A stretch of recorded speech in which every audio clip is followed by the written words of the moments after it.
It was a late evening in Atlanta, the soft hum of the city outside drifting through the windows of my living room as I sat in my favorite armchair. The sunlight was just beginning to fade, and the golden hues of the day were replaced by the cool, soft glow of the streetlights filtering in through the curtains. I had worked hard my entire life, sacrificed so much for my family, for my son, Ben. But as I sat there that evening, I felt the weight of all those years of sacrifice bearing down on me. Ben had been living with me for the past 18 months. After his failed relationship, he needed a place to stay, and I opened my door to him without hesitation. He was my only child, after all, and I had always promised myself I would never turn my back on him. But nothing could have prepared me for what he said that evening. "Mom, I need to talk to you about something," Ben said, his voice oddly serious as he walked into the living room. I looked up, a slight frown creasing my forehead. He had always been good at hiding his feelings, but tonight something about his demeanor felt off. "Sure, what's on your mind?"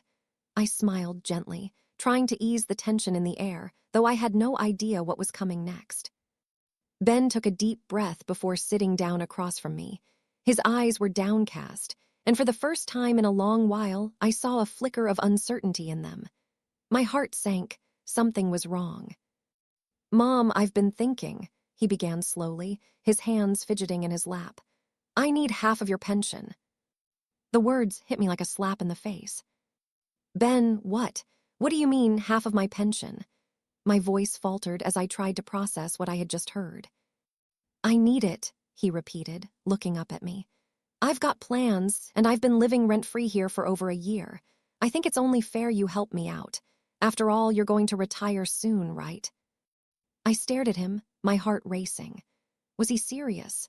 This was the son I had given everything for, the one I had worked tirelessly to provide for, the one I had sacrificed my own dreams for. And now, after 18 months of him living in my house rent-free, he was asking for half of my hard-earned pension. "Ben, I've worked my whole life for this. I've made sacrifices so that I can retire comfortably. You know how hard I've worked for this. I can't just give it to you," I said, my voice trembling with a mixture of disbelief and hurt. But Ben wasn't backing down. "Mom, you don't need it. You've got enough. I need it to get back on my feet. You've always helped me, so why is this any different?" I could feel my chest tightening as the words burned through me. How could he say that? How could he act so entitled? I had given him everything, and yet now he was demanding more. I thought I had raised him better than this. "I can't, Ben," I said softly, my voice breaking. "I just can't." Ben's face twisted with frustration. "You're being selfish.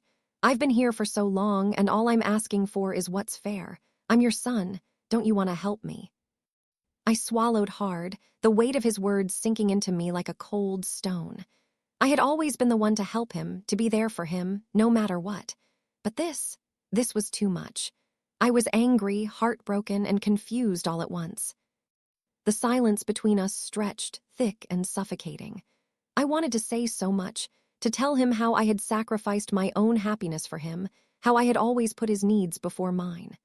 But instead, I just sat there, my mind racing, unable to form the words. "Ben, I love you, but I can't do this. I've worked my whole life for this. I can't just hand it over to you," I finally said, my voice steady despite the emotions swirling inside me. Ben's face fell, his expression turning from frustration to something darker. "Fine," he muttered, standing up abruptly. "I thought you would understand. I guess I was wrong." Without another word, he turned and stormed out of the room, leaving me sitting there, stunned and broken. I sat there for what felt like an eternity, the weight of his words crushing me. How had things come to this? How had the bond between mother and son become so strained, so filled with anger and resentment? I felt the tears begin to well up in my eyes, but I fought them back. I couldn't let him see how much this hurt. Not now, not when he was the one causing it. But deep down, I knew this was more than just about the pension. This was about something deeper, something that had been building for years. Ben had changed, and I wasn't sure if I could ever get him back. I took a deep breath, wiping away the tear that had escaped. I had to stay strong, for myself, for my future. But as I sat there in that empty room, I couldn't help but wonder, Was this the beginning of the end for us? Will Linda be able to stand firm in her decision, or will Ben's demand tear apart their relationship completely? What will happen next in this emotional battle? Don't miss the next episode to find out. If you're feeling as torn as Linda, drop a comment below. What would you do in her situation? Would you give your son what he's asking for? Or would you stand your ground? Make sure you're subscribed to the channel so you don't miss the next shocking twist in this emotional story. I spent the whole night sitting on the couch, staring at the walls, my mind replaying that conversation over and over. Ben's words echoed in my ears like a painful melody I couldn't escape. "Half of your pension you owe me." How had I raised him to think that way? How did it come to this? The next morning, I woke up groggy, with a headache that felt like it had been there for years. I hadn't slept a wink. The silence in the house was deafening. Ben was gone out to who knows where, and I was left with the remnants of a conversation that had shattered me. I tried to make myself busy, clean the kitchen, do laundry, anything to get my mind off the burning pit in my chest. But it didn't work. Every movement felt mechanical, every task meaningless. How could my own son ask me for that? How could he demand something so personal, something I had worked my whole life to secure?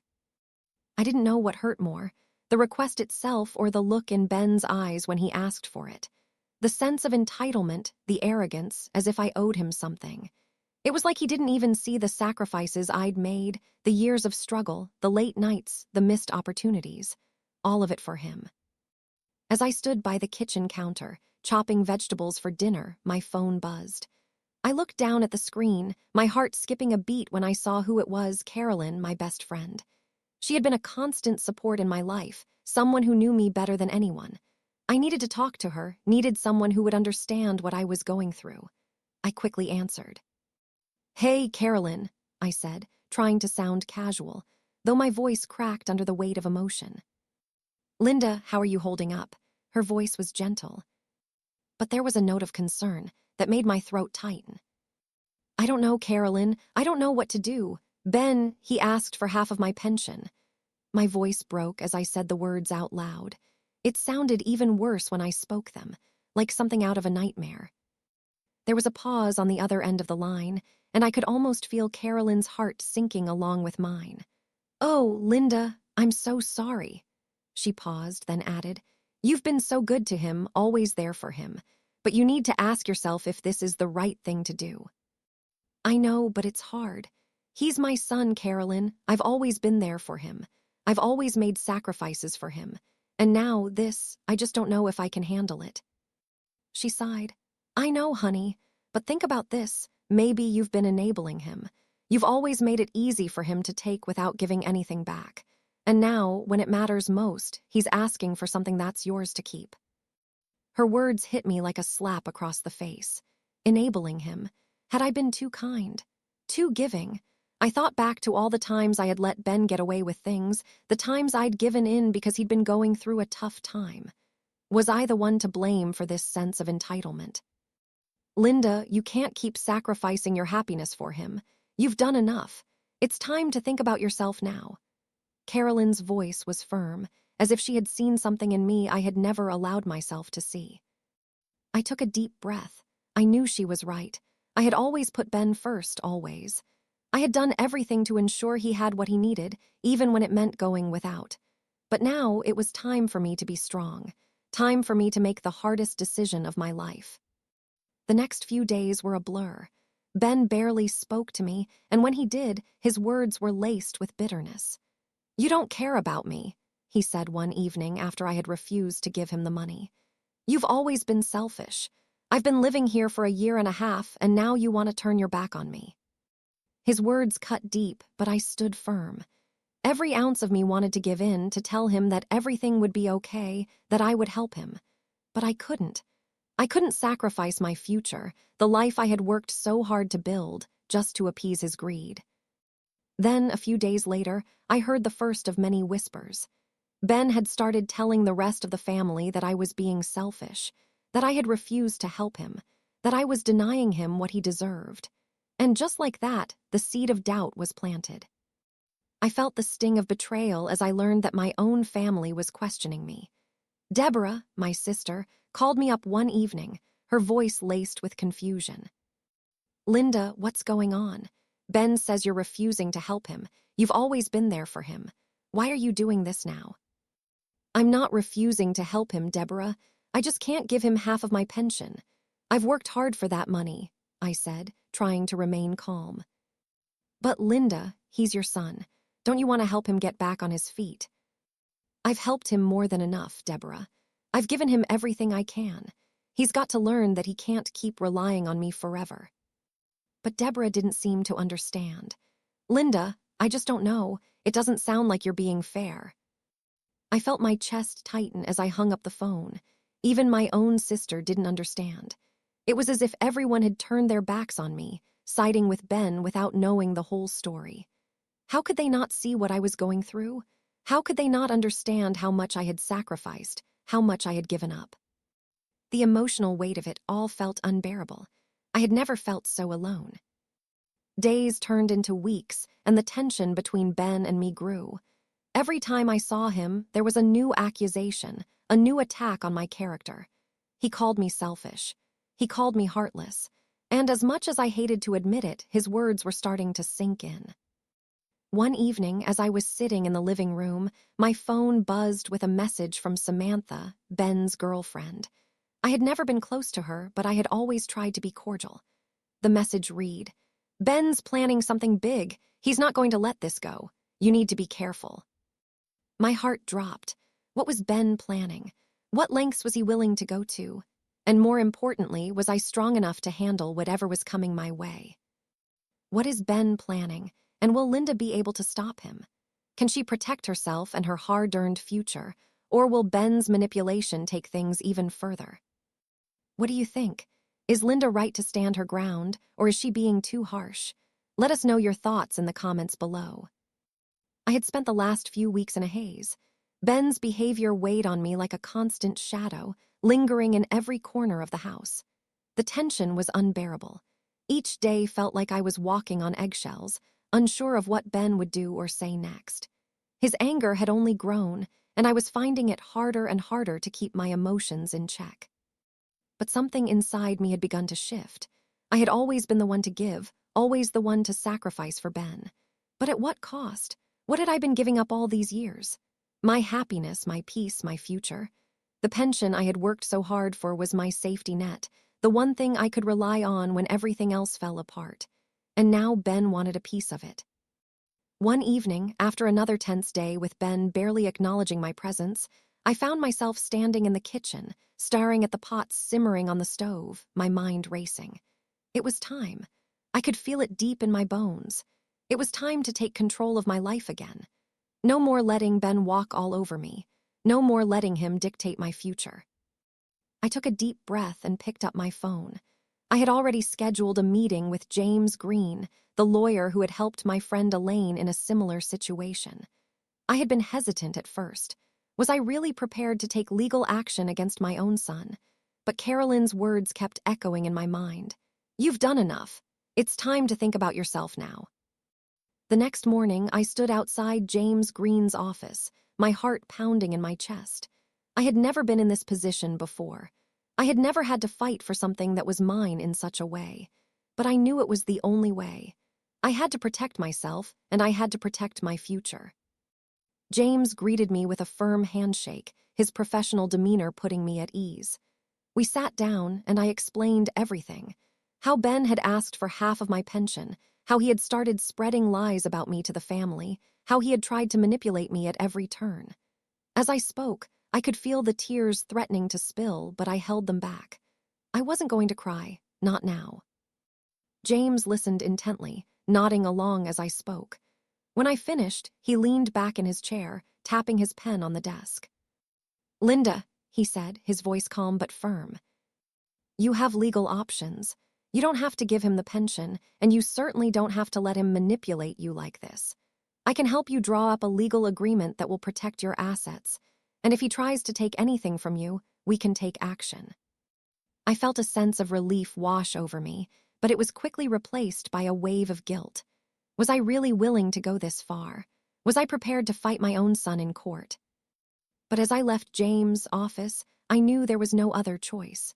This wasn't just about the pension. This was about setting a boundary, about taking control of my life again. I couldn't let Ben walk all over me any longer. It was time to stand up for myself. The next few days were a blur. I continued with my routine, trying to keep things as normal as possible, but the tension between Ben and me had reached a boiling point. He barely spoke to me, but when he did, his words were filled with venom. He accused me of being selfish, of not caring about him. His anger had taken on a life of its own, and I could feel it creeping into every interaction, every conversation. I couldn't take it anymore.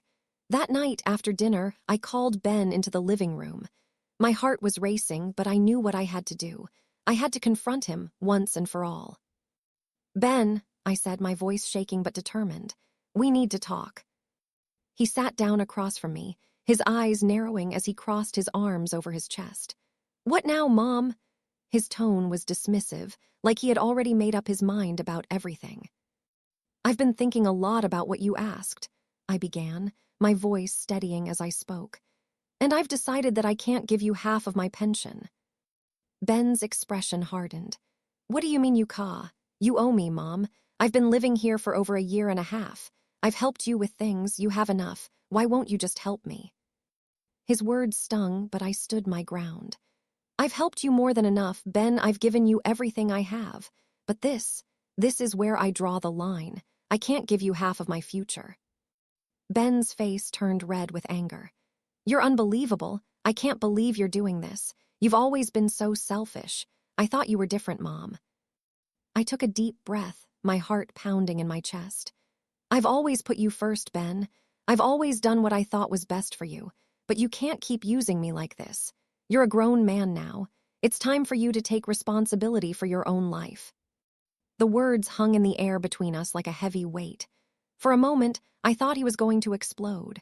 But instead, he stood up, his fists clenched at his sides. "You know what, Mom?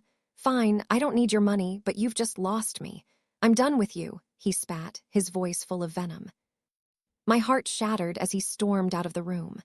The door slammed behind him with a deafening thud, and I sat there, frozen, unable to move. Was this the end of our relationship? Was Ben really gone for good? I spent the rest of the evening sitting in silence, trying to process what had just happened. My son, the person I had loved more than anything in this world, had just walked out of my life. I had stood up for myself, but at what cost? I couldn't help but think that maybe I had been too harsh. Maybe I should have given him the money just to keep the peace.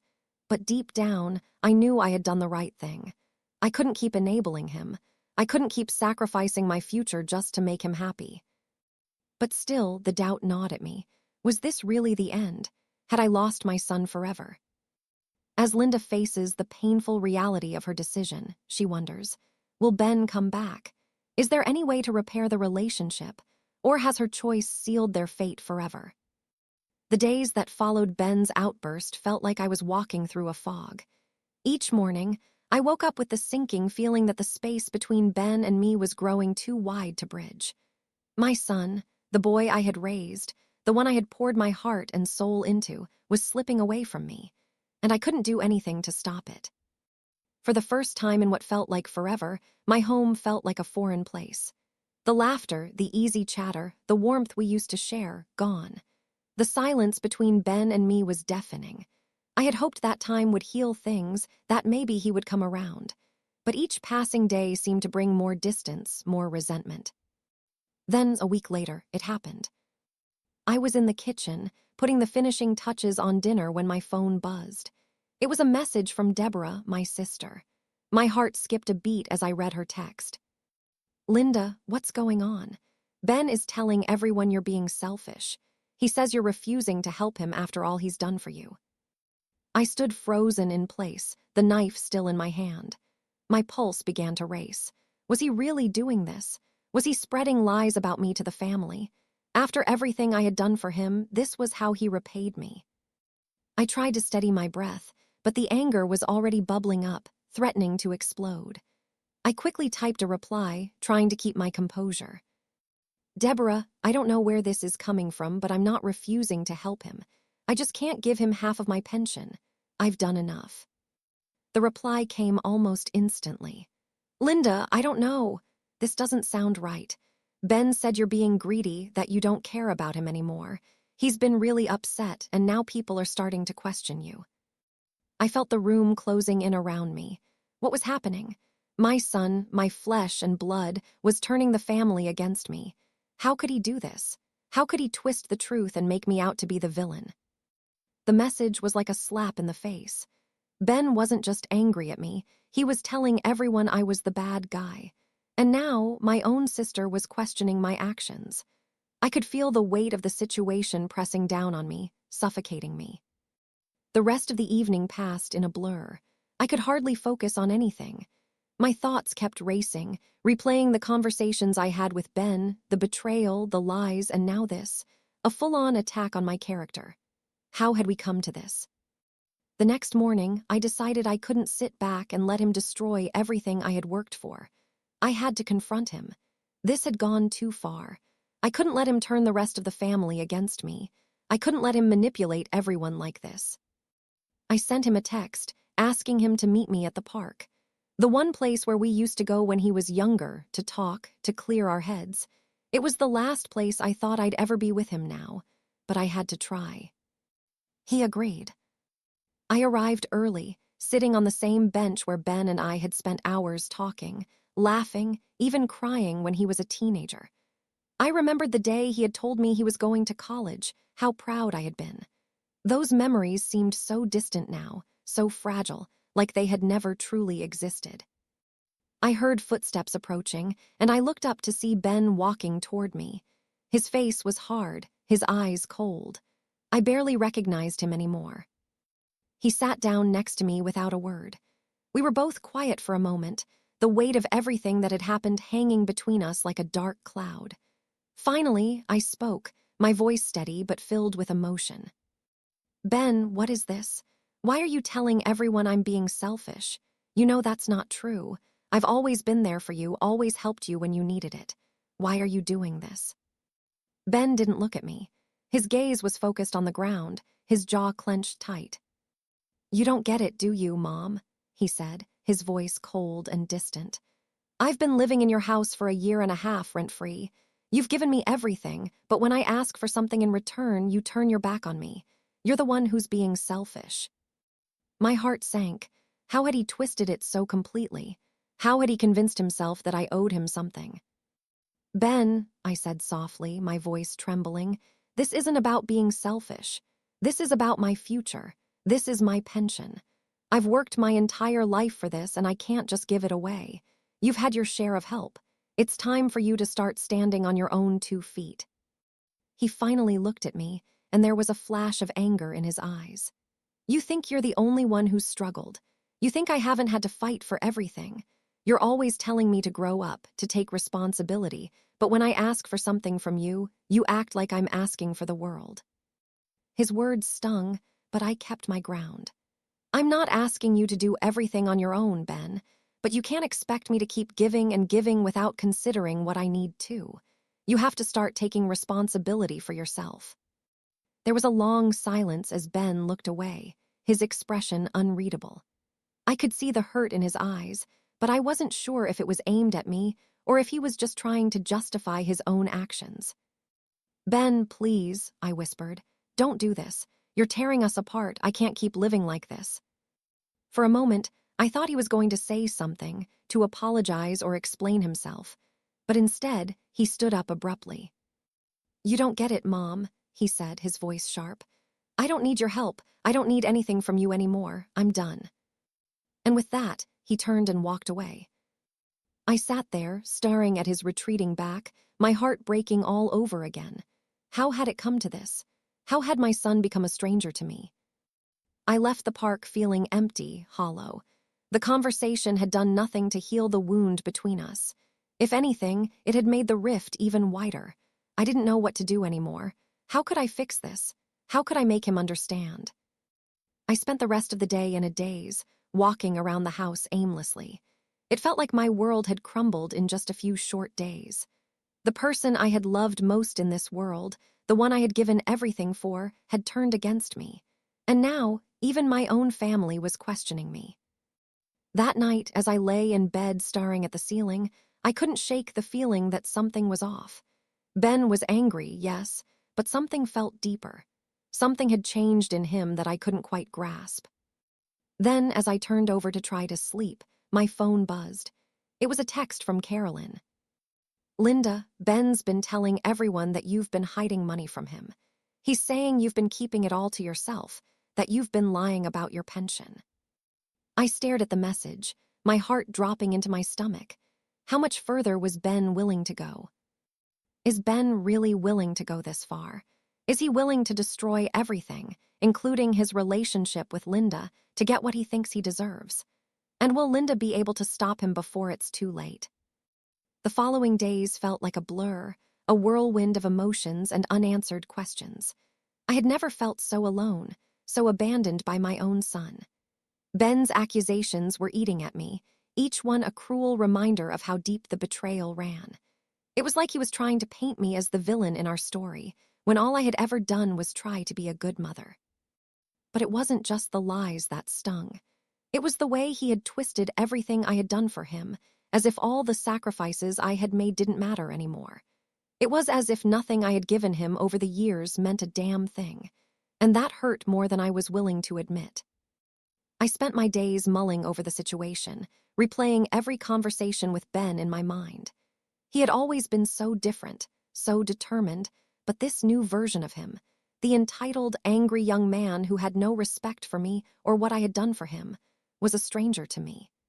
I didn't know how we had gotten here, and I couldn't understand why he had become someone I barely recognized. Then, on one particularly sleepless night, I reached a breaking point. I couldn't keep letting Ben manipulate me, couldn't keep letting him control the narrative. I had been giving him everything, my time, my money, my love, and yet it was never enough. I had to do something to take control back. It wasn't just about the pension anymore. It was about my dignity, my future, and the relationship with my son that I wasn't ready to let go of, at least not without a fight. That's when I remembered a conversation I had had years ago with Elaine, an old friend from my college days. She had gone through a similar situation with her daughter, a fight over finances that had nearly torn their family apart. But Elaine had done something that stuck with me. She had fought back, but not with anger. She fought back with knowledge. I pulled out my phone and dialed Elaine's number. She picked up on the first ring. "Elaine, I need your help," I said, my voice shaking with a mix of frustration and determination. She could tell something was wrong. "What's going on, Linda? You sound upset." "It's Ben," I said, barely holding it together. "He's been accusing me of keeping money from him. He's telling the family I'm being greedy, that I've been selfish. I can't take it anymore."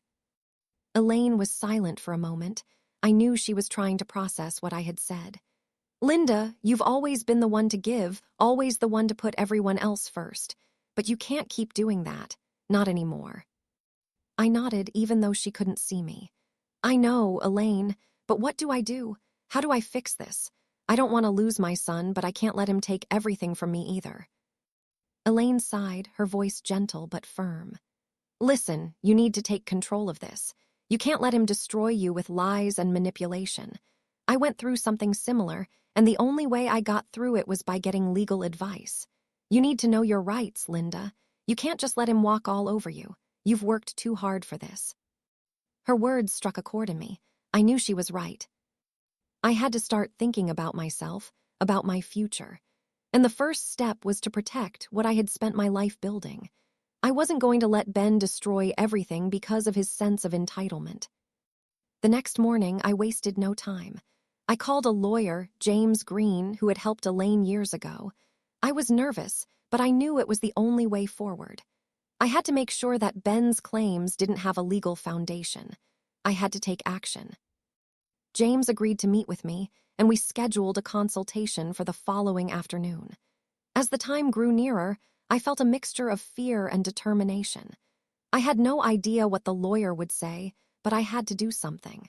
I couldn't keep letting Ben manipulate me. I couldn't keep feeling like I was drowning in a sea of guilt and confusion. When I met James in his office the next day, I explained everything. How Ben had asked for half of my pension, how he had begun spreading lies, and how his behavior had changed completely. I poured my heart out, trying to explain how hurt I was, how confused I was by the son I had raised. James listened quietly, taking notes as I spoke. When I finished, he looked up at me with a calm expression. "Linda, you're in a difficult situation, but you do have options. You don't have to give him the pension. He doesn't have the legal right to it unless you choose to give it to him. And the things he's saying to the family, well, that's defamation. You can take action for that as well." I felt a weight lift off my shoulders. For the first time in weeks, I felt like I had some control over the situation. James continued to explain the steps I could take to protect my assets, how I could legally ensure that Ben couldn't take anything from me without my consent.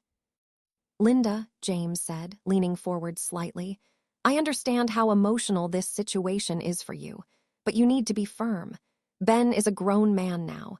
He has to learn to take responsibility for himself. You've done everything you can for him, but this is your life, your future, and you deserve to protect it." His words resonated with me. I knew this wasn't just about the money. This was about boundaries. This was about respect. Ben had crossed a line, and it was time for me to make sure he understood the consequences of his actions. I left the meeting feeling more empowered than I had in weeks. I knew what I had to do, and I wasn't going to back down. The road ahead was uncertain, but I knew I had the tools to fight back. But just as I was beginning to feel a sense of relief, I got a call from Deborah. Her voice was tense, and I could tell something was wrong. "Linda, I think you need to know something," she said, her voice low. "Ben been telling people you're hiding money from him. He says you've got a secret account that you're not telling anyone about. He's really pushing this narrative, Linda, and I don't know what to believe anymore." I felt a rush of panic flood through me. How far was Ben willing to go? Was he going to drag my name through the mud, accuse me of things I hadn't done just to get what he wanted? "Deborah," I said, trying to keep my voice steady, "I don't have a secret account. I've been honest with everyone, with you, with the family. But this is going too far. I can't keep letting him destroy everything." I hung up, feeling a sense of dread settle in my stomach. Ben's manipulation was escalating, and I knew it was only a matter of time before he did something that would hurt me even more. The days after my meeting with James felt like a fog, each one blending into the next, filled with uncertainty and dread. I thought that once I had the legal advice, once I knew I had options, it would get easier. But it didn't. If anything, it felt worse. Every time I saw Ben, every time I heard his voice, the distance between us grew wider. His anger was palpable, and the venom in his words felt like poison seeping into my soul. I had hoped that confronting him would lead to some kind of resolution, that he might understand why I couldn't just give him what he wanted. But the more I thought about it, the more I realized that there was no easy way out. I couldn't just hand him half of my pension and make everything better. It wasn't just about the money. It was about my integrity, my dignity. It was about setting boundaries. But every time I tried to explain that to him, it felt like he was shutting me out, like he was closing off any chance we had left of rebuilding our relationship. I couldn't take it anymore. I couldn't keep living in limbo, constantly wondering if things would ever go back to the way they were. So I decided that it was time to have the final conversation. I had tried to be patient, I had tried to understand, but Ben had crossed a line. And now I was going to stand my ground. It was late in the afternoon when I texted him to meet me at the park. The place where we used to talk for hours when he was younger, when things were simpler, when I thought our bond was unbreakable. I was desperate for some kind of closure, something that would help me make sense of this nightmare. When I arrived, the park was quiet, the air thick with the heaviness of unspoken words. I sat on the same bench where we'd shared so many memories, where I'd watched him grow up, and I waited. My hands trembled slightly as I held my purse, but I refused to let fear control me. This time I had to face him, no more running, no more pretending. I had to say what needed to be said. It wasn't long before I saw him walking toward me. His gait was stiff, his face set in a hard expression. I had seen that look before, and it always meant trouble. As he sat down next to me, the tension in the air was almost suffocating. "Ben," I said, my voice steady but filled with emotion. "We need to talk." He didn't look at me. Instead, he stared straight ahead, his jaw clenched. I could feel the anger radiating off of him. "What now, Mom?" he muttered, his voice low and cold. I took a deep breath, trying to keep my emotions in check. I wasn't going to back down this time. "Ben, I've been thinking about everything that's happened between us, and I want you to understand something. I can't give you half of my pension. I can't give you something that isn't mine to give." He turned to look at me, his eyes narrowing.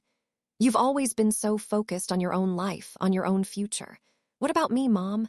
What about my future? I've been living here rent-free for over a year, and now you won't even help me when I need it the most." His words hit me like a punch to the gut, but I held my ground. "Ben, I've helped you more than enough. I've always been there for you. But this isn't about being there for you. This is about me. This is about my life, my future. And you can't keep expecting me to give everything up just to make you happy." He scoffed, shaking his head. "You don't get it, do you? You're so caught up in your own little world that you can't see what's right in front of you. You think I want to take from you because I'm lazy or selfish, but that's not it. I need help, Mom. I've been trying, but it's not enough. And now you're turning your back on me." My chest tightened as I tried to keep my emotions in check. The words he was saying were cutting deeper than I wanted to admit, but I couldn't let him manipulate me anymore. "Ben," I said softly, "I haven't turned my back on you, but I can't keep sacrificing my future for you. You're an adult now. It's time for you to start taking responsibility for your own life. You can't keep depending on me forever." He shook his head, a bitter laugh escaping his lips. "You're a hypocrite, Mom. You always told me that family comes first, that we stick together no matter what. And now, when I need you, when I'm at my lowest, you just turn away. You've never really cared, have you?" His words hit like daggers. My throat tightened, and for a moment I thought I was going to break down right there in front of him. But I couldn't. I wouldn't let him see me crumble. Not now. "I do care, Ben," I said, my voice trembling with emotion. "But I can't keep giving everything to you. I can't keep letting you take from me. You have to start standing on your own 2 feet." For a moment there was silence. Ben stared at me, his expression unreadable. I could see the conflict in his eyes, the anger, the hurt, but also something else. Something I hadn't seen in a long time. Regret. "I just wanted to make things right," he said quietly, his voice cracking. "I've messed up so many times, and I thought maybe this would be my chance to fix it, to make you proud of me." I felt my heart break. This wasn't just about the money. It was about something deeper, something that had been building for years. Ben was lost, and I wasn't sure if there was anything I could do to help him find his way again. "Ben," I whispered, reaching out to him, my hand trembling. "You don't need my money to make me proud of you. You need to start believing in yourself. You need to take responsibility for your actions, for your life." He looked at me for a long moment, his face softening. But then the mask came back. He pulled away, standing up abruptly. "Forget it," he muttered. "I'm done." With that, he walked away, leaving me sitting there, my heart heavy with the weight of everything that had just been said. Had I done the right thing? Had I pushed him too far? Was there a way back from this? Linda's final confrontation with Ben leaves her heartbroken and uncertain. Has she done the right thing, or has she lost her son for good? Will Ben ever come back, or has their relationship been irreparably damaged? What do you think? Did Linda make the right choice? Was she too harsh on Ben, or was it the only way forward? Let us know your thoughts in the comments below. And don't forget to subscribe to our channel. This emotional journey isn't over yet. Stay tuned for what happens next in the saga. The silence between Ben and me had become unbearable. He had stormed off that day at the park, and since then he hadn't contacted me. Not a word, not a text, not even a call. I didn't know whether to feel relief or anxiety. On one hand, the house was quieter, the tension had lifted. On the other, I couldn't shake the feeling that Ben was planning something, a last-ditch effort to prove his point, to hurt me. I spent the following days walking around in a daze, unable to focus on anything. My heart ached, my thoughts were consumed by what had happened. The more I replayed the argument, the more I wondered if I had been too harsh on him. I knew I had set boundaries, but had I gone too far? Was this the end of our relationship? Could it ever be repaired? I tried to reach out to him. I sent him a simple text, asking if he was okay if he wanted to talk. It wasn't much, but it was an olive branch. I needed to know he was safe. That was the mother in me, the part of me that still loved him unconditionally despite everything. But no response. Just like the other times, he was silent. Then, a few days later, something happened that shattered me completely. I was sitting at the kitchen table, sipping my coffee, trying to muster the energy to face another day when my phone buzzed. It was a message from Deborah. I had spoken to her several times over the past week, but today, her tone was different.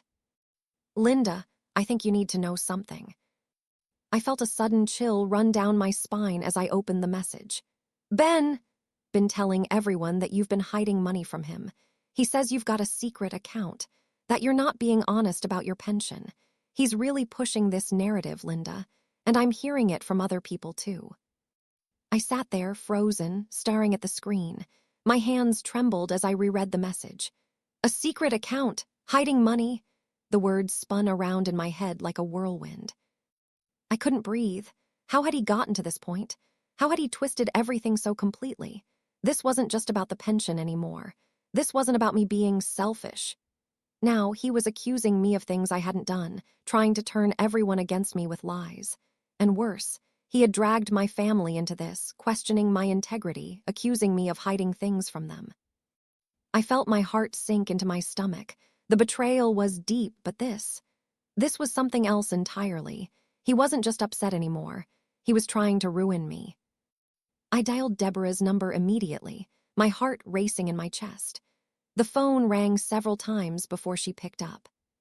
"Linda, I'm sorry," she said, her voice filled with guilt. "I didn't want you to find out like this, but Ben has been telling people that you're lying about your finances, that you've been hiding a secret account all this time. I don't know what to believe anymore, Linda." I could feel the panic rising in my chest. "Deborah, that's not true. I've been completely open with everyone. I haven't hidden anything. He's making this up." "I know," she said softly, "but it's out there now, and people are starting to believe him. They're asking me if it's true. I don't know what to say."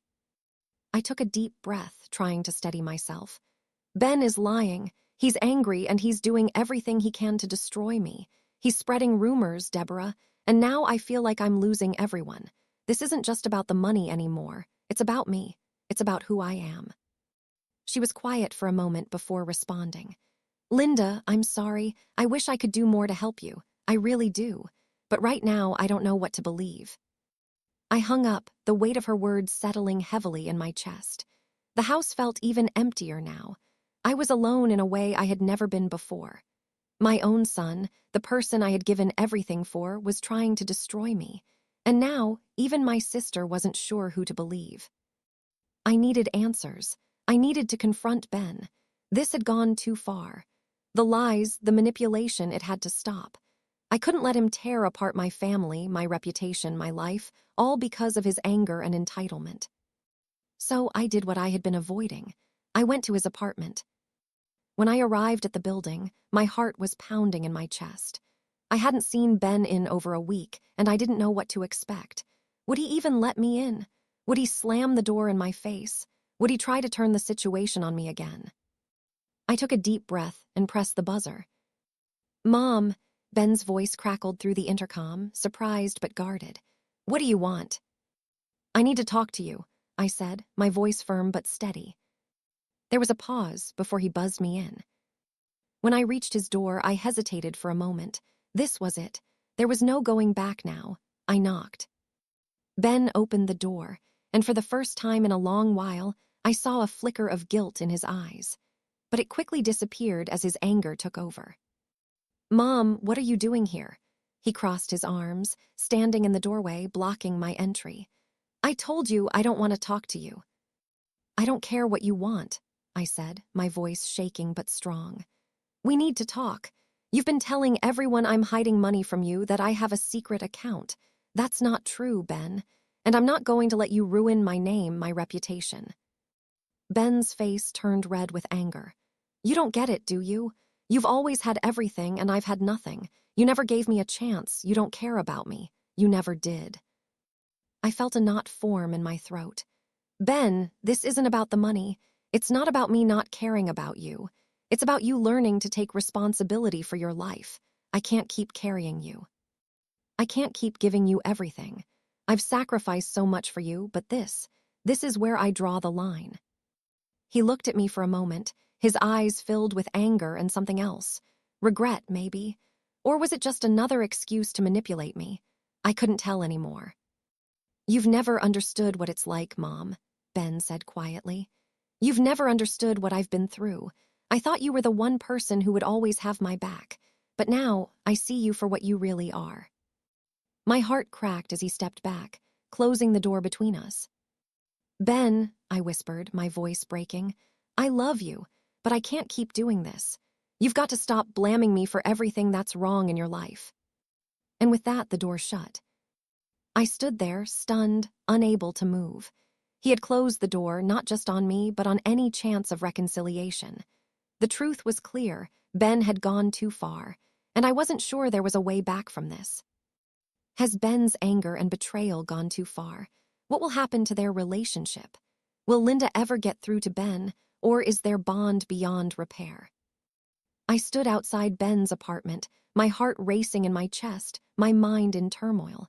It was like I had just been slapped by reality. He had slammed the door in my face, his last words still echoing in my ears. You've never understood what it's like, Mom. His voice, so cold, so full of accusation, had pierced me like a knife. And now I was standing there, feeling like a stranger in my own life. The child I had loved more than anything in the world, the boy I had sacrificed for, was now someone I couldn't even recognize. My son had become my enemy, and I didn't know how to fix it. I turned away from the door, my legs heavy as if they were made of stone. I needed to get away to clear my head. The pain in my chest was suffocating, but I couldn't cry. Not yet. I had to be strong, stronger than I had ever been in my life. I wandered aimlessly, my thoughts spiraling. What had gone wrong? Where had I failed him? Was this my fault? Could I have done something differently? But even as I asked myself those questions, I knew the truth. I had given him everything. I had done my best, loved him fiercely, and protected him at all costs. And yet, none of that had been enough. After what felt like hours of aimless walking, I ended up at a nearby park. It was quiet, the sun setting low in the sky, painting the clouds a soft orange. I sat on a bench, trying to breathe to clear my mind. I was so tired, so emotionally drained. But I couldn't stop thinking about Ben. Could we ever go back? Was there still hope for us? And then, like a punch to the gut, my phone buzzed. My hands shook as I saw the name on the screen, Deborah. I had been avoiding talking to her since the last message about Ben. The whole family was in turmoil. I didn't want to hear anything more about the lies Ben was spreading, but I couldn't ignore her call. I took a deep breath and answered. Linda, we need to talk. Deborah's voice was tight with worry. I know, I said, my voice cracking. I don't know what to do anymore, Deborah. I've tried everything. I've tried to fix this, but it's like Ben is determined to destroy everything we had. Deborah was silent for a moment, then she spoke in a tone I had never heard from her before. Linda, I don't know how to say this, but Ben been talking to the bank. My heart dropped. The air felt heavy, suffocating. What do you mean, talking to the bank? Why would he? He's trying to gain access to your accounts. He's been asking them for information about your pension, about your savings. He's been claiming that you promised him half of it. I don't know if this is a misunderstanding or if he's actually planning to do something, but... The words hit me like a wrecking ball. Ben was trying to get to my pension, my future. He had gone from lies and manipulation to outright theft. He wasn't just trying to get money from me, he was trying to steal my life's work, my security, my peace of mind. Deborah, my voice trembled. What am I supposed to do? What do I do now? I don't know, Linda, but you need to act fast. This is serious. Ben's not going to stop. You need to protect yourself. Her words echoed in my mind, and I felt a rush of panic. He had crossed a line. He wasn't just angry anymore. He was going after my future, after everything I had worked for, everything I had built. He was willing to destroy me for his own gain, and I had no idea how far he was willing to go. I ended the call with Deborah, my hands shaking. I had to do something. I couldn't just let him take everything from me. I had already contacted James Green about legal matters, but now I knew that I needed to move fast. I couldn't let him get away with this. I walked back to my car, my mind racing. What could I do? What legal actions could I take to stop him from accessing my money? And more importantly, what was Ben planning next? I didn't know the answers, but I knew one thing for sure. I had to protect myself. I couldn't let him win. The next morning, I was up before the sun, sitting at my kitchen table, the papers I had received from James Green spread out before me. I had read through them over and over again the night before, trying to understand everything, trying to make sense of the legal language. But now, as I looked at them again, it all became clear. I wasn't going to let Ben take what was mine. I had spent too many years building my life, too many years sacrificing for him, to let him destroy it all with his selfishness and lies. I picked up the phone and dialed James's number. "Linda, good to hear from you," he said, his voice calm and reassuring.